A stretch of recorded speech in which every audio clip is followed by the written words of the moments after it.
All right, everybody, welcome back to the #1 television program in the history of the entire universe.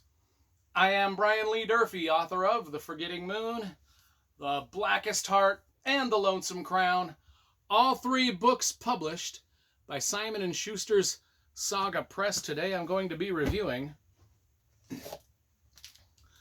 Southern Man by Greg Iles. Telling you right off the bat, this might be in the running for the best book I've read in 2024. It was just that great. Now, let's talk a little bit about Greg Iles and this series of pen cage novels. This is one of the pen cage novels. I think there's maybe 9 or 10 that he's written. I've got the entire Greg Iles book collection over here. Got every book he's ever written in hardcover right there. One of my favorite writers. Been collecting him for a long time. In fact, about half of my collection is signed by the author. You know, I always show off my signed books. But anyway, so Pen Cage, one of the Pen Cage novels, Southern Man, absolutely fantastic. Let's talk about the cover first, because you know I love graphic design and cover illustration. This is a great looking cover for a literary thriller novel. That's what this is.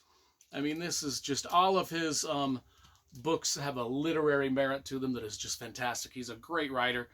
Reminds me a lot of James Lee Burke, Dennis Lehane, and even the thriller writers like Robert Ludlum. He's kind of a mix of all of those together. And I've done some book reviews. I've probably done 3 or 4 reviews of his books so far on the channel. Anyway, Pen Cage is the star of many of his books. He's a writer. He's a Southern man.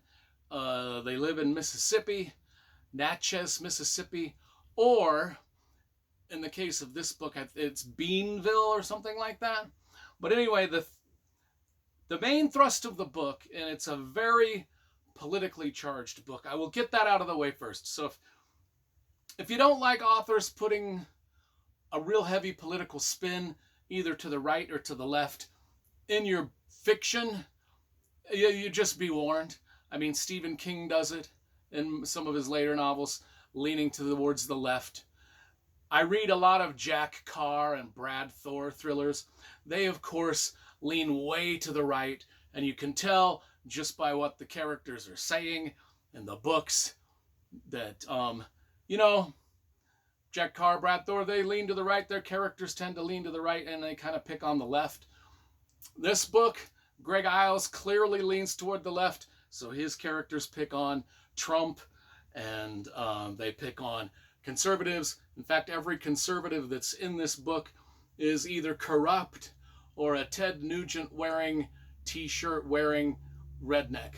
That's basically the 2 cliches we've got going. So, that being said, I don't mind this. I like when authors put their opinions in the books, or if they express their opinions through the mouths of their characters, which is really what's happening here. It's not like, I don't know, maybe Greg Iles is just a moderate like me. Maybe he's middle of the aisle and he just knows how the left thinks and the right thinks. And maybe he's just, his characters are saying this. Maybe it's not him. But his characters say a lot, they talk a lot of trash about conservatism. But anyway, let's get to the story, because that part isn't that important. I like that kind of stuff. I'm just warning you, if you don't like it, stay away. Okay, that being said, this book is magnificent. It's 1,000 pages. This is 1,000 pages of literary thriller. And it's about Pen Cage, who's older now. This book takes place about 15 years after the events that took place in his Natchez Burning trilogy, which was also a piece of literary magic, as are all of his books, really. Anyway, it takes place about 15 years later, so Pen Cage is older. A lot of his friends and allies have passed away. He's getting older. He's got medical problems. Everybody around him's got medical problems. My God, Even me reading the book, I have medical problems. If you've been following my channel, we all have. When you get older like us, that's all you do is you talk about your medical problems. That's all you do, and that's what a lot of these characters end up doing. However, there's more than just medical problems in this book. It's about a southern town in crisis. Well, several southern towns, and these old antebellum mansions that are still sticking around from the years of the slave trade.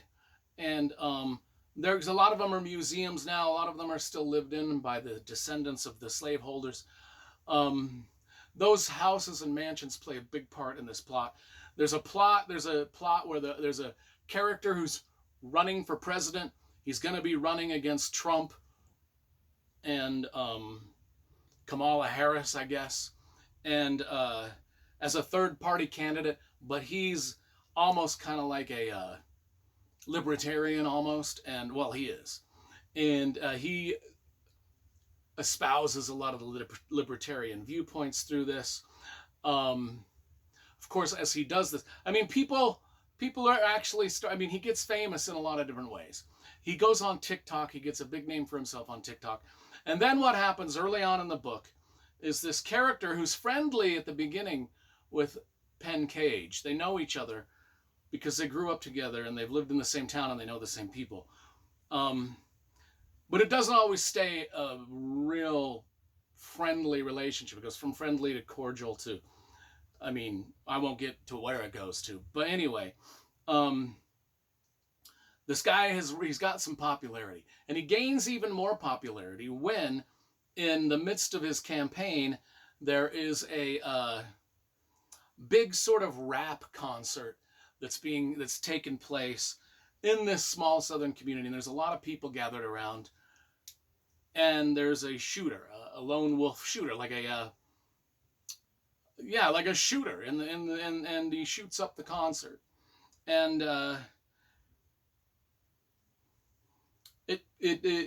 he's kind of, and this guy that's running for president's kind of in the middle of that, and then after the shooting happens, this Natchez community and this Beanville community are put on the map because this really viable presidential candidate is kind of in the middle of all this, and he just gets more fame, and a lot of people that were kind of there at the shooting sort of get fame, and then after that, a lot of these antebellum mansions there's an arsonist setting them all on fire, and so those are the main plot threads running through this. And Penn Cage is just kind of like an older, well-known lawyer / writer / citizen of this community who starts to piece together some things that are not right.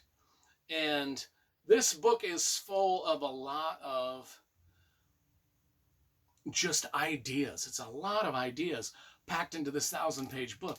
A lot of ideas on gun rights, gun control, slavery, reparations, black and white relations in the South and in the country in general, political elections, left versus right, who holds political power, how they gain it. There's a lot of things going on. I probably did a crap job of explaining it. I think the best thing for me to do is to just read you the inside jacket. I'm giving this a 10 out of 10 just before I do this. 10 out of 10.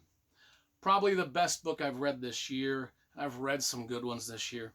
And I was riveted to every word of this. Here's what the book is really about, though.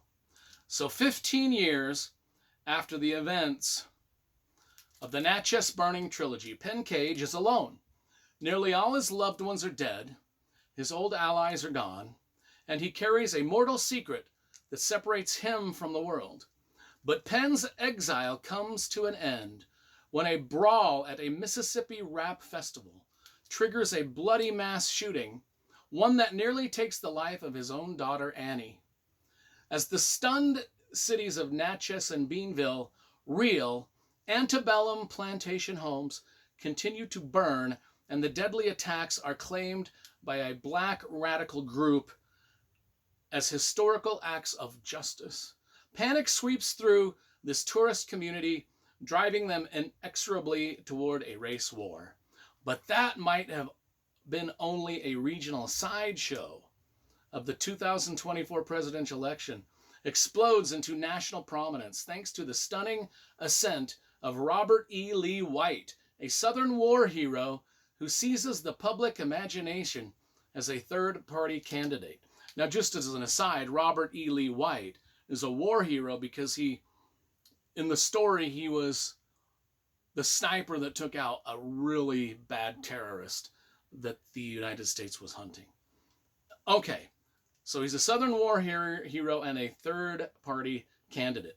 Dubbed the TikTok candidate and funded by an eccentric Mississippi billionaire, Bobby White rides the glory of his Special Forces record to an unprecedented run at the White House, one unseen since the campaign of H. Ross Perot, which I remember that one. To triumph over the National Party machines, Bobby evolves a plan of unimaginable daring. One fateful autumn weekend with White set to declare his candidacy in all 50 states, the forces polarizing America line up against one another.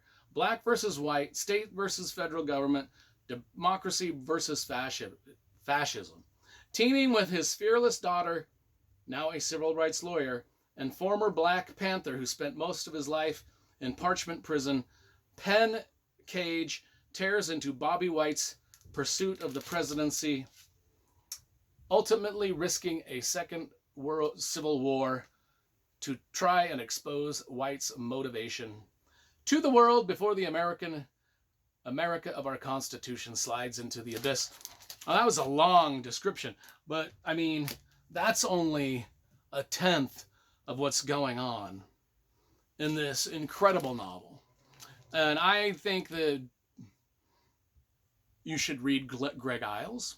I think you should read Stephen King. I think you should read Jack Carr. I think you should read Brad Thor. I think you should read Tom Clancy. I think you should read Brandon Sanderson, Robert Jordan, and George R.R. Martin. I just think you should read books. Learn about politics through the stories that these people tell. Make up your own mind what you want to believe, but enjoy the story along the way.